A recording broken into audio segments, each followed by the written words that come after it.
अच्छा, ऐसा धोखा हमारे साथ किया, भोगोगे तुम। ये जो निकलता है ना भोगोगे, ये अकाट्य होता है। क्योंकि किसी का भी हृदय, मान लो किसी भी जीव जंतु को आप कष्ट दें और उसका हृदय आह भर जाए, तो वो आह वज्र की लेखे तुम्हें भोगना पड़ेगा। वो आह किसी की ना लेना जिंदगी।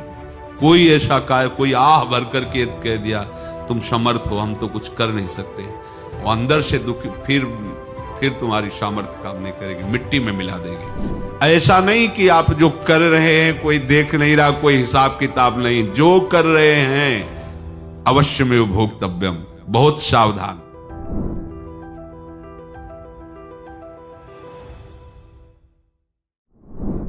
जीव स्वयं नित्य निरंतर कर्मों के जाल को रच रहा है और अपने आप को बांध रहा है। आपको मुक्त होना है, बंधना नहीं है।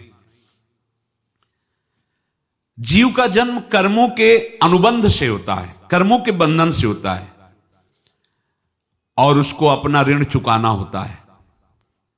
कर्मानुबंध ये बहुत सूक्ष्म विषय है। जैसे आप जिस परिवार में जन्म लिए हैं, तो उस परिवार के लोगों से आपका ऋण है, इसलिए उसी परिवार में आप आए हैं। और ऋणानुबंध, उसको बिना चुकाए या बिना वसूल किए आप वहां से जाएंगे नहीं। आपको लेना है तो वसूल करना है, और देना है तो चुकाना है। ये पूर्व के जन्मों से निश्चित किया गया है। जैसे किसी के यहां पुत्र हुआ, जन्म से ही पैसा खर्चा शुरू हुआ, जो बड़ा हुआ तो उद्दंडता के द्वारा मार पूरे परिवार को क्लेश पर क्लेश देता चला जा रहा है। ये तुम्हारे कर्म का फल है। या ऐसे शक्तिहीन बुद्धिहीन ऐसे पागल पूरे जीवन सेवा करो, तुमसे अपना हिसाब चुकाने के लिए वो आया है। अब परिवार के जो सदस्य जुड़े आके, मतलब पत्नी आते ही पूरी हृदय में आनंद, परिवार में आनंद, और जीवन भर वो आनंद ही सुख देने के लिए उसका जन्म हुआ। वो अपना ऋणानुबंध मुक्त, और आते ही भयंकर क्लेश खड़ा कर दिया, बीच में दीवाल और झगड़ा वैसा, फिर अतरे दिन मारपीट शुरू, कलह अशांति, पूरा जीवन नरक हिसाब करने आए। यहां ऋण चुकाए बिना कोई जा नहीं सकता, ऋण चुकाना पड़ेगा। किसी का ऋण वसूल करना है तो किसी को ऋण चुकाना है, दोनों काम करने होते हैं। अनेक जन्मों में अनेक लोगों के साथ हमने जो बर्ताव किए हैं, अच्छे या बुरे, वो होंगे। अब किसी आदमी को हम जानते नहीं, अचानक मिला, अचानक टक्कर लगा और मार पीट गाली गुप्ता सब कर दिया, चुपचाप सह लो। क्यों? ये आपका हिसाब है, पूर्व का हिसाब। हमारा उससे कोई द्वेष नहीं, कोई संकल्प नहीं। अचानक घटना घटी और हमसे द्वेष करने लगा, हमें पीटने लगा, हमें गालियां दे, ये हिसाब है, चुपचाप सह जाओ। अपने घर का भाई ही भारी दुश्मन बन गया और क्लेश दे, हिसाब है। एक प्रभुदत्त ब्रह्मचारी जी की वाणी में पढ़ा था, एक महात्मा जी भ्रमण करते थे, तो उस समय असरफियां चलती थी, मोहरे असरफियां, तो उनको भेंट में देते लोग। तो या तो ठाकुर सेवा में लगे तत्काल, या संत सेवा में तत्काल लगे, उसका संग्रह करके डोलना ये ठीक नहीं है। बैरागी के लिए सिद्धांत में ये ठीक नहीं है। तो जब 2, 4, 6, 8 ऐसे मोहरे हुई, तो उन्होंने विचार किया कि और भ्रमण करके जब काफी मोहरे हो जाएंगी तो प्रयागराज में जब कुंभ पड़ता है, एक बार पूरे सब अखाड़े के संतों को, अलग अलग संप्रदाय सब संतों को बुलाएंगे और सबको पवाएंगे। अब साधु है तो यही विचार करेगा, और क्या विचार करेगा। तो उन्होंने ऐसे डंडा बनवाया, बेंत, जो ऊपर से चूड़ीदार और भीतर पोला, और मोहरे उसमें डालते गए। और भ्रमण, जहां जहां श्रद्धालु भगत थे सबके यहां जाना और इच्छा रखना कि एक मोहर तो दे दे दक्षिणा में। कामना कोई भी हो वो बांधती ही है, ध्यान रखना। इसीलिए प्रभु जो चाहे वो करे, अपनी चाह नहीं रखनी चाहिए, अपनी चाह प्रभु की चाह में मिला देनी चाहिए। धीरे धीरे वो छड़ी भर गई। भ्रमण करने वाले महात्मा चूड़ी लगाई, इंतजार करते रहे। जब प्रयाग का कुंभ पड़ा तो चले। तो रास्ते में एक गांव में पूछा जाता है, जैसे कहीं रुको कि कोई श्रद्धालु ऐसा है जो संत सेवी है। तो कुछ लोगों ने बताया, हाँ एक परिवार है बहुत संत सेवी है और आपको मिलाते हैं उनसे। आइए महाराज, घर में रुका। खूब अच्छा हलवा पूड़ी पवाया और जो घर के मालिक थे चरण दबाए। चरण दबाते दबाते उनकी दृष्टि पड़ी उस डंडे पे। इतना मोटा और ऊपर से कुछ चूड़ी सी भी नजर आ रही, इस डंडे में तो कोई रहस्य है ही है। अब महात्मा जी को खवा पिला के सुला दिया। महात्मा जी जब सो गए तो पत्नी से धीरे से कहा, वो डंडा लाओ बाबा जी का डंडा। वो चूड़ीदार जो ही खोला पलटाया तो सैकड़ों मोहरे। ऐसे संत रोज पधारे भगवान, तुम आनंद हो जाए फिर क्या। पत्नी से कहा, नाप के कंकड़ लाओ। वो तो महात्मा जी तो खाए खीर पूड़ी, आराम से सो रहे। रात में पूरी प्लानिंग करके उसमें कंकड़ भर के चूड़ी लगाकर सिराने रख दिया, सारी मोहरें हटा ली। महात्मा जी आराम से छड़ी उठाए तो वजन पक्का। वैसे बड़े लोग चतुर होते हैं, पर ये नहीं जानते कि कर्म कितना भयानक होता है। और उनकी कोई संतान नहीं थी, पर धन में इतना प्रेम उनको था। बहुत सावधान। साधु महात्माओं के पास जो अर्थ है, गृहस्थी अगर आता वहीं से है, पर अगर उसको जोर जबरदस्ती या किसी छल कपट से, तो वो उसका विनाश ही करता है। आज तक का प्रमाण है। अब उनको ये भाव पता नहीं होगा, या पता होगा तो लोभ के कारण वो उसको मान नहीं पाए होंगे। महात्मा जी गए प्रयाग में, किसी अखाड़े पर रुके और वहां प्रार्थना की कि कल जो है संपूर्ण अखाड़ों का निमंत्रण किया जाए और सब संतों को भोग पवाया जाए और उनको दक्षिणा भी दी जाए। महंत ने सोचा कि बहुत बड़ा है तो उत्सव है, क्योंकि प्रयाग में कितने हजारों संत महात्मा सब। तो उनका महाराज बोरों इसमें चीनी और टीनों घी लगेगा, सब व्यवस्था। बोले आप मंगाइए, एक एक हिसाब हम करेंगे, हमारे पास सब व्यवस्था है। बोले कुछ तो पहले दे दो, वो इकट्ठे देंगे हम। उनको था कि अगर हम छड़ी खोला और दो चार मोहरे दी, किसी को पता लग गया तो गड़बड़ हो सकती। बोले हम भंडारे के समय आखिरी में सब कुछ आपको दे देंगे। ठीक है। वो अपने पास से पैसे लगाकर खूब जितना सामग्री सब लाए, लाखों की, और सब संतों को निमंत्रण कर दिया। संत जन निमंत्रित हो गए, भंडारा बन रहा है। तब वहां के महंत है और उनका देखो भंडारा भी बन रहा है, संतों को निमंत्रण। अब आप अर्थ की व्यवस्था कीजिए, क्योंकि इतनी बड़ी हमारी सामर्थ्य नहीं थी जितना हमने किसी तरह हमने व्यवस्था की। अब मुझे अर्थ चाहिए, तभी आगे की व्यवस्था बढ़ेगी। संतों को दक्षिणा देंगे और जिनसे अर्थ लिया उनको दे। देखो रसोई बन गई है सब। उनका छत में विश्वास नहीं तो ये अभी चूड़ी खोली। उनको तो था ना कि मोहरे हैं, कंकड़। तो जैसे कितना उनको सदमा लगा होगा। हजारों संतों का निमंत्रण, रसोई बन, मतलब संत हो के छल कपट। तो उनका महाराज आपने तो हमारा नाश कर दिया, जो महंत थे। अब बताओ रसोई बन गई, संत निमंत्रित हो गए और आप ये कंकड़ दिखा रहे हैं हमको।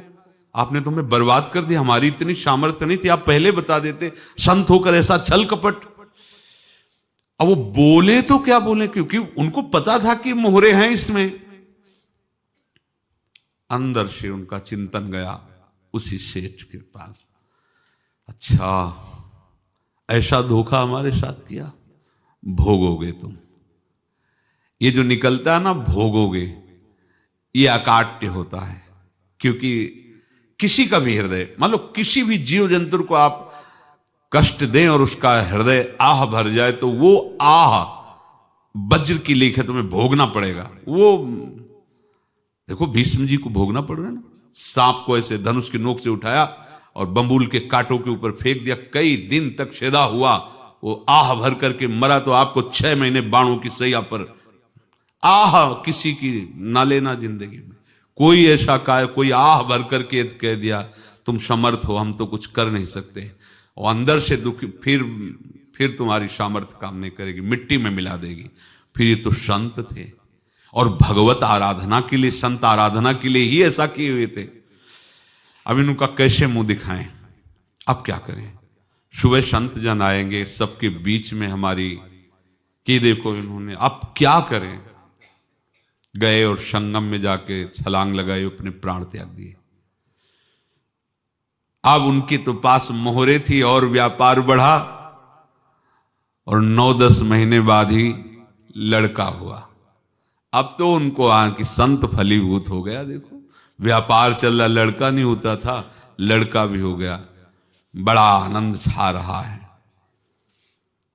जब से वो प्रकट हुए और धन की वृद्धि शुरू हो गई, पढ़ाई लिखाई में उनके खर्चा हुआ सब, बस बीमारी शुरू हो गई उनके शरीर में। अब उसमें पैसा जाना शुरू हुआ। इतने आसक्त तो वो दोनों हो गए कि कुछ भी हो, व्यापार ठप, संपत्ति बेचना शुरू। तो उन्होंने कहा कि बेटा मैं क्या कर सकता हूं तुम्हारे लिए। बोले हमारी अंतिम इच्छा है प्रयाग चलो, और जितने प्रयाग में संत महात्मा सबको एक बार भंडारा करवाओ, हमारी इच्छा अंतिम है। क्योंकि अंतिम यही इच्छा थी। तो बोले अब ज्यादा संपत्ति तो नहीं रह गई। तो बोले घर बेच दो, मेरे लिए ही तो है, बेच दो। मुझे लगता मैं बचूंगा नहीं, पर मेरी अंतिम इच्छा पूर्ण कर दो। घर बेच दिया, जेवर बेच दी। वहां गए, जब संत सेवा की तो बोले मुझे संगम तक ले चलो। संगम तक ले गए और बोले समझे तुम चुराए थे और हमने उसको छीना है, कुछ नहीं रह गया तेरे पास कुछ, अब केवल ममता और आसक्ति में जलकर मर और नरक प्राप्त कर। मैं वही महात्मा हूं जिसकी तूने मोहरे ली थी, शरीर छोड़ दिया। महात्मा को जन्म लेना पड़ा और इनको दुर्गति भोगनी पड़ी। ऋणानुबंध होश में, ऐसा नहीं कि आप जो कर रहे हैं कोई देख नहीं रहा, कोई हिसाब किताब नहीं, जो कर रहे हैं अवश्य में भोक्तव्यम। बहुत सावधान। अनेक जन्मों में अनेक लोगों से जो कुछ लिया दिया है, इस लेने देने को मिटा देने के बाद ही तुम मुक्त हो गए। इसीलिए एक उपाय है, लेना न देना मगन रहना। क्या? मालिक को समर्पित हो जाओ, मालिक को अपना माना हुआ समर्पित कर दो, खत्म। अहम त्वाम स्वरूपापेभ्यो मोक्षयिष्यामि, सब खत्म। आगे पीछे लेना देना सब खत्म। एकादश स्कंद में भगवान श्री कृष्णचंद्र जी ने कहा जो मेरे चरणों का आश्रय लेकर भक्त मेरा भक्ति करता है, उसके पितृ ऋण, मातृ ऋण, देव ऋण, ऋषि ऋण, सब ऋणों से मैं मुक्त कर देता हूं। बस यही एक उपाय है जो इसके बंद करने का उपाय भक्तों के लिए है। वो यही है, भगवान की शरण में होकर अपना माना हुआ पूरा भगवान के अर्पित कर दो। अर्पित करने का तात्पर्य उसमें अहम हटा दो। तो दियम वस्तु गोविंदम तुभ्यमेव समर्पये। जिनसे तुमने सेवा करवाई है उनकी सेवा करनी पड़ेगी। जिनसे तुमने जो कुछ लिया है उनको देना पड़ेगा। ये लेने देने का व्यापार जब तक समाप्त नहीं होगा तब तक तुम्हारा जन्म मरण चलता रहेगा। अब आपको यहां समझना है, यदि आपसे किसी ने पैसे लिए बेईमानी करके नहीं दे रहा है तो आप उसको गाली मत दीजिए। आपने बेईमानी की थी इसलिए आपकी बेईमानी हुई है, ले गया, कोई बात नहीं है, बंधन से मुक्त हुए, जो बोझा था चला गया। उसको ऐसा ना देखे कि ये बेईमान हमारे रुपए मार लिए, अब जो कुछ होगा देखेंगे। अगर आप आगे नया कुछ करते हैं तो फिर आगे का हिसाब आपको भोगना पड़ेगा, ध्यान रखना। ऐसा नहीं है कि आपको भोगना नहीं पड़ेगा। एक ही उपाय है कि अब जो शरीर धारण किए इसी में जो भोग ले, आगे ना होना चाहिए। तो क्या करे? सर्वतो भावेन भगवान की शरण ले ले। ये तो सर्वाणि कर्माणि मयि सन्न्यस्य मत्पराहा अनन्येनैव योगेन माम ध्यायन्तु उपासते तेषामहं समुद्धर्ता मृत्यु संसार से। ये बड़ा कठिन है पार होना, कोई छोटी मोटी बात है। एक महात्मा बाल्यावस्था से भजन करते थे, शालिग्राम भगवान पास रखते थे और उन्हीं की आराधना करके बस पाठ नाम जप और भ्रमण करते थे। यौवन अवस्था थी, गंगा जी के किनारे अपने ठाकुर को विराजमान करके स्नान करने के लिए कपड़ा ही उतार रहे थे कि 90 लोग आ गए, भाला तलवार सब ले, मारो मारो इसको मारो, घेर लिया। तो उन्होंने हाथ जोड़कर कहा हमने क्या अपराध किया, कोई सुन ही नहीं रहा। तो उन्होंने कहा मार तो डालोगे ही आप 90 लोग, हम कोई अस्त्र शस्त्र तो लिए नहीं, एक बार हमें गंगा में डुबकी लगा देने दो और अपने ठाकुर को स्नान करा देने दो, फिर इसके बाद आप मार देना। भगवत इच्छा से वो लोग रुक गए, स्नान किया और अंदर से प्रार्थना की, प्रभु ये क्या लीला है आपकी, आपके सिवा मेरा कोई है नहीं और ये मुझे मारना चाहते हैं।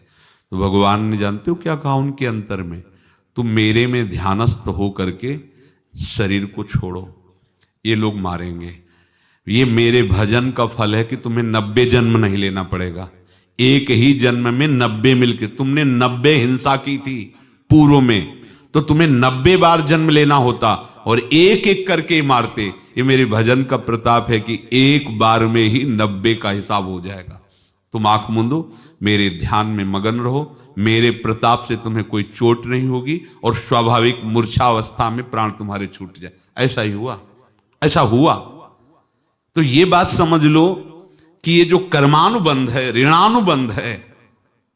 अब देखो, अगर शाप महात्माओं ने दिया कि तुम्हारे वंश का इससे विनाश होगा, तो भगवान भी परम धाम जा रहे तो उसी कील से, बाण की नोक में जो मछली लील गई थी छोटा कण, उसी से की नोक बनाई और उसी नोक को प्रहार किया, भगवान के श्री चरण में वही बाण की नोक लगी और भगवान ने स्वीकार किया ना। भगवान का बड़ा लीला विचित्र है। अगर छुप करके उधर रामावतार में बात, तो इधर ऐसे स्वीकार किया है भगवान ने। ऐसा कहीं नहीं दिखाया कि मैं भगवान हूं तो मैं अपने लिए, ऐसा नहीं दिखाया। नारद जी का हित किया पर नारद जी ने श्राप दिया तो भगवान ने स्वीकार किया। बंदरों ने ही सहायता की, जैसा बोले थे वैसा। ये लीला इस शरीर में भोगनी पड़ेगी।